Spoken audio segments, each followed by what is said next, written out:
સુરતમાં 2.41 કરોડથી પણ વધુ રૂપિયાના ઘઉં, ચોખા, ચણાનો જથ્થો લઈ અનાજના ગોડાઉન બંધ કરી ફરાર થયેલા આરોપીને 8 વર્ષ બાદ સુરત ક્રાઇમ બ્રાન્ચે ધરપકડ કરી હતી.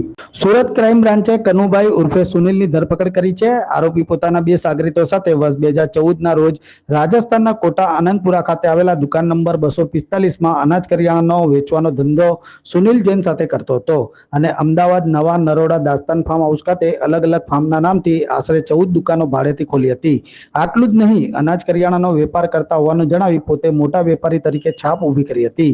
ફરિયાદી વેપારીનો ભરોસો કેળવી તારીખ 3 એપ્રિલ 2017થી લઈ 14 જુલાઈ 2017 દરમિયાન ટ્રાન્સપોર્ટ મારફતે ટ્રકોમાં ઘઉં, ચોખા, ચણાની આશરે 13,353 જથ્થો લઈ અનાજના ગોડાઉન બંધ કરી નાસી ગયા હતા.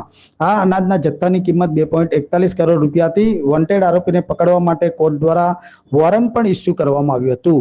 આરોપી ઘણા સમયથી વોન્ટેડ હતો. આખરે બાતમીના આધારે સુરત ક્રાઇમ બ્રાન્ચે આરોપીની ધરપકડ કરી હતી.